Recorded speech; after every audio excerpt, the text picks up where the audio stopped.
നടക്കുന്ന LDFും UDFും തമ്മിലുള്ള ഒരു വലിയ മത്സരമാണ്.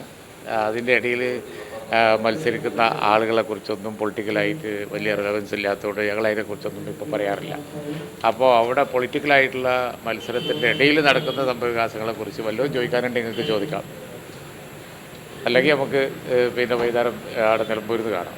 എന്തുകൊണ്ടാണ് ഇത്ര നാളായിട്ട് നിലമ്പൂരിൽ ഒരു രാഷ്ട്രീയം ചർച്ചയാവാതെ അൻവറിൽ മാത്രം തങ്ങി നിൽക്കുന്നത്? അത് UDF നേതൃത്വത്തിൻ്റെ ഒരു നിലമ്പൂരിൽ ഇപ്പോൾ തെരഞ്ഞെടുപ്പ് രംഗത്ത് രാഷ്ട്രീയ ചർച്ച മാത്രമേ ഉള്ളൂ.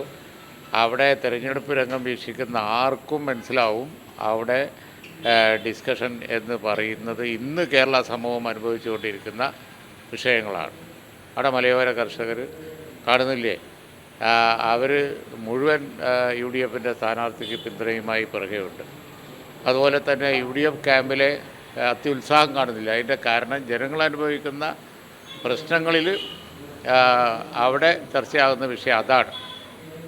ആരെന്ത് ചർച്ചയാക്കിക്കൊണ്ട് നടന്നാലും അതല്ല അവിടുത്തെ ചർച്ച. അവിടുത്തെ ചർച്ച എന്ന് പറയുന്നത് ഇന്ന് കേരളത്തിലുള്ള ജനങ്ങൾ അനുഭവിക്കുന്ന ദുരിതമാണ്. ഇവിടെ കഴിഞ്ഞ 8-9 വർഷകാലമായി കേരളത്തിലുള്ള പ്രശ്നങ്ങൾ, അതുപോലെ തന്നെ കേന്ദ്രം ഇപ്പോൾ ഒരു റോഡ് ഉണ്ടാക്കിയിട്ട് കണ്ടില്ലേ, ആ റോഡിൻ്റെ കഥ കണ്ടില്ലേ. ആ റോഡ് ടെൻഡർ ചെയ്തതിൻ്റെ പകുതി സബ് ടെൻഡർ ചെയ്ത് ഉണ്ടാക്കിയ സമയത്ത് തന്നെ ജനങ്ങൾ മുഴുവൻ പറഞ്ഞതാണ് ഈ റോഡ് നിൽക്കൂലാന്ന്. തോടൊഴുകിപ്പോണ സ്ഥലത്താണ് നേരെ മതിൽ കെട്ടിപ്പോക്കിയത്. ഇത്തരം കാര്യങ്ങളൊക്കെ കേരളത്തിൽ നടക്കുകയാണ്. കൈത്തോടൊഴുകിപ്പോകുന്ന തോട്ടിലാണ് മതിൽ കെട്ടിയത്. അന്ന് നാട്ടുകാർ പറഞ്ഞു ഇവിടെ പാലം വേണം. ഇതൊന്നും ചർച്ചയാക്കാതെ ഇറലവൻ്റ് ആയിട്ടുള്ള കാര്യങ്ങൾ ചർച്ചയാക്കിയ മീഡിയക്ക് അത് ചർച്ചയാക്കി കൊണ്ട് നടക്കാം എന്നല്ലാതെ നിലമ്പൂരിലെ വിഷയം എന്ന് പറയുന്നത് ജനകീയ പ്രശ്നങ്ങളാണ്. മനുഷ്യനെ പുലി പിടിച്ച് നിന്നുമ്പോഴും അത് വിഷയമല്ല എന്ന് പറഞ്ഞാൽ പറ്റുമോ? അപ്പോൾ അതുകൊണ്ട് നിങ്ങൾ മനസ്സിലാക്കേണ്ടത് അവിടുത്തെ ചർച്ച ജനകീയ പ്രശ്നങ്ങളാണ്. ആ ജനകീയ പ്രശ്നങ്ങൾ ഉയർത്തിപ്പിടിച്ച് UDF നടന്ന ക്യാമ്പയിൻ വലിയ നിലയിൽ വിജയിച്ചുകൊണ്ടിരിക്കുകയാണ്. UDF കൺവെൻഷനിൽ ആദ്യ അവസാനം ഒരു കുട്ടി പോവാതെ നിന്നത് ഒരു ലക്ഷണമാക്കി എടുക്കാം എന്നുണ്ടെങ്കിൽ UDF അവിടെ വലിയ ഭൂരിപക്ഷത്തിന് ജയിക്കും. അതാണ് ഇപ്പോൾ അവിടുത്തെ ട്രെൻഡ്. പെൻഷൻ എല്ലാ കാലത്തും കൊടുക്കണം എന്നാണ് KC വേണുഗോപാൽ പറഞ്ഞത്. ഭാഷ തിരുത്തി പറഞ്ഞാൽ എന്ത് ചെയ്യാനാ? പെൻഷൻ ഇലക്ഷൻ കാലത്ത് മാത്രം കൊടുത്താൽ പോരാ, പെൻഷൻ എല്ലായ്പ്പോഴും കുടിശ്ശിക വരുത്താതെ കൊടുക്കണം എന്നാണ് നിയമസഭക്കകത്തും പുറത്തും ഇപ്പോൾ KC വേണുഗോപാൽ പറഞ്ഞതൊക്കെ അതാണ്. അത് ഭാഷ തിരുത്തി നേരെ തലതിരിച്ച് കൊടുത്താൽ ചെയ്യാനാ. പക്ഷേ പെൻഷൻ ഇലക്ഷൻ വരുമ്പോൾ കൊടുത്താൽ പോരാ, എപ്പോഴും കൊടുക്കണം എന്നാണ് പറഞ്ഞത്.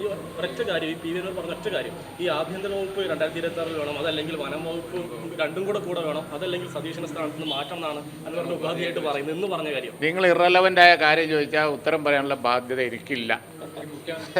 പല വമ്പൻ പട്ടണങ്ങളെയും ഇളക്കിമറിച്ച വസ്ത്രമഹാത്ഭുതം ഇപ്പോൾ വേങ്ങരയിലും.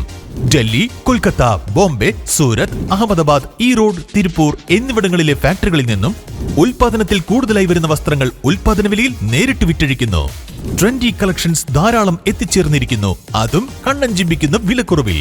3/4 ഷോർട്സ്, ലേഡീസ് പല്ലാസോ, ലെഗിൻസ് 79 രൂപയ്ക്ക്, മെൻസ് ടീഷർട്ട് 99 രൂപയ്ക്ക്, ladies kurti, top, jeggings, skirt 99 രൂപയ്ക്ക്, ലേഡീസ് ടീഷർട്ട് 99 രൂപയ്ക്ക്, ഗേൾസ് ആൻഡ് ബോയ്സ് ടീഷർട്ട് 49 രൂപയ്ക്ക്, ബെഡ്ഷീറ്റ്, ബ്ലാങ്കറ്റ് 99 രൂപയ്ക്ക്, കിഡ്സ് ഷോർട്സ് 19 രൂപയ്ക്ക്, മെൻസ് കാഷ്വൽ ഷർട്ട് 149 രൂപയ്ക്ക്, മാറ്റ് 19 രൂപയ്ക്ക്.